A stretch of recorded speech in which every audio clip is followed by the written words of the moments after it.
Tips तो यार यही है कि पेपर जो है वो मॉडरेट के आसपास आएगा, ठीक है। मैक्सिमम गेम जो चेंज होगी, ठीक है, वो कैलकुलेशन की स्पीड पे चेंज होगी बेसिकली। कौन कितना कैलकुलेशन फास्ट कर पाता है। ऐसा नहीं होने वाला कि ओहो ये तो कॉन्सेप्ट ही बड़ा हुआ नहीं था, ये कहां से आ गया, ठीक है, ऐसा कुछ भी नहीं होने वाला। आप कितना फास्ट कैलकुलेट कर पाते हैं एंड एक्यूरेटली कैलकुलेट कर पाते हैं, दैट इज ऑल्सो गुड, ठीक है।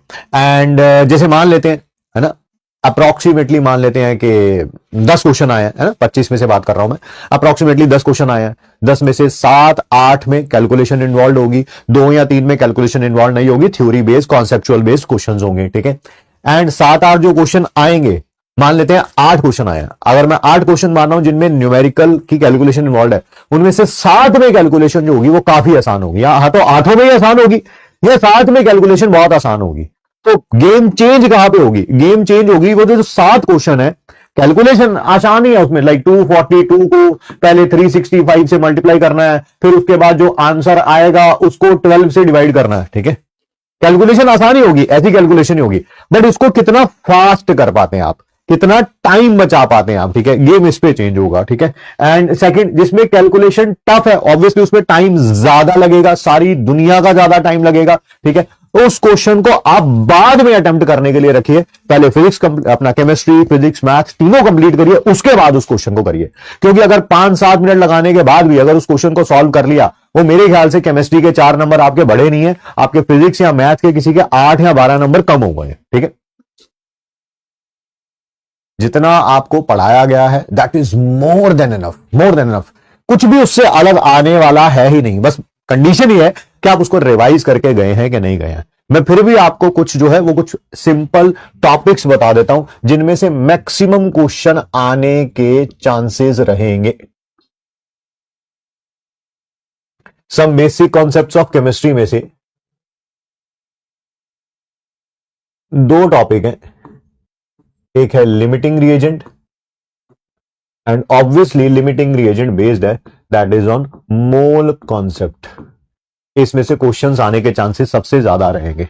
एटॉमिक स्ट्रक्चर, जिसे स्ट्रक्चर ऑफ एटम भी बोलते हैं आप, इसमें जो सेकेंड हाफ है ना चैप्टर का, वो आसान भी है और उसमें से क्वेश्चन भी ज्यादा आते हैं, स्पेशली क्वांटम नंबर्स, जो ग्राफ है साई आर वाले, ठीक है, psi R versus R, psi square R versus R, है ना, 4 pi R square D R, psi square R versus R, वो वाले। और लास्ट में जो छोटे छोटे टॉपिक है like Aufbau rule, Pauli's rule, magnetic movement, इनमें से क्वेश्चन मतलब ये अगर आप आज भी करना चाहो ना ये इतना सा टॉपिक, तो 2 घंटे के अंदर पूरा टॉपिक कंप्लीट हो जाएगा ये, ठीक है। बात करें थर्मोडायनेमिक्स की एंड थर्मोकेमिस्ट्री की, हर एक चैप्टर का जो लास्ट पार्ट है ना, लास्ट पार्ट वो ज्यादा इंपॉर्टेंट है, सेकंड हाफ जिसे आप बोलेंगे वो ज्यादा इंपॉर्टेंट है as compared to the first half, ठीक है, अगर देखा जाए तो, ठीक है।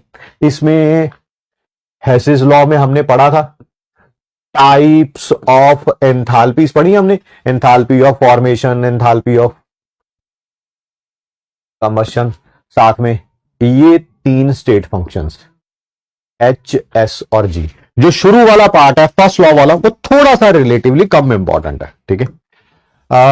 इक्विलिब्रियम में अगर आप बात करें केमिकल इक्विलिब्रियम की, तो केमिकल इक्विलिब्रियम में कि किससे इफेक्ट होता है ना, लाइक टेम्परेचर वगैरह चेंज होता है, रिएक्शन रिवर्स करने पर के इनवर्स हो जाता है, ठीक है, वो सारी चीजें, एंड ली शार्टलेस प्रिंसिपल, इसी में से क्वेश्चन आने के चांसेस जो है वो ज्यादा है, ठीक है।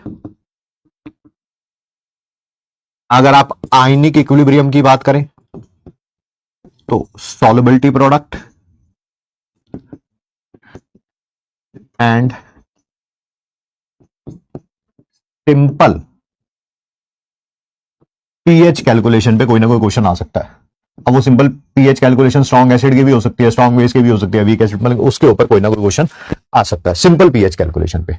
अगर आप बात करें सॉल्यूशन की, तो जो शुरू में हमने पढ़ी है कॉन्सेंट्रेशन टर्म्स, और चैप्टर के बिल्कुल लास्ट में जो हमने पढ़ा है that is abnormal molar mass.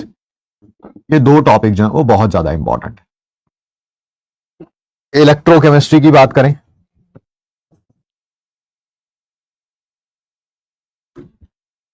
Electrochemistry की बात करें तो इलेक्ट्रोकेमिकल सेल में से इलेक्ट्रोकेमिकल सीरीज वगैरह पे कोई क्वेश्चन आ सकता है,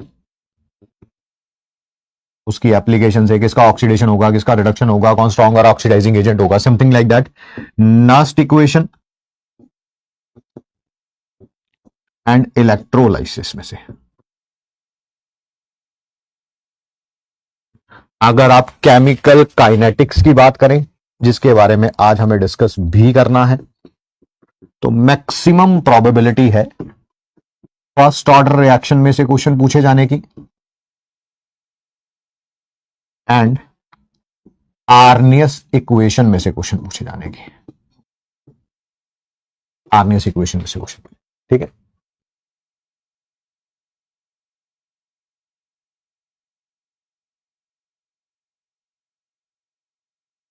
बाकी आपकी मर्जी है, करना देखो सब कुछ चाहिए, बट ये कुछ ऐसे टॉपिक है जिनमें से आपको मैक्सिमम पेपर के क्वेश्चंस मिलेंगे ही मिलेंगे, फॉर श्योर मिलेंगे, ठीक है।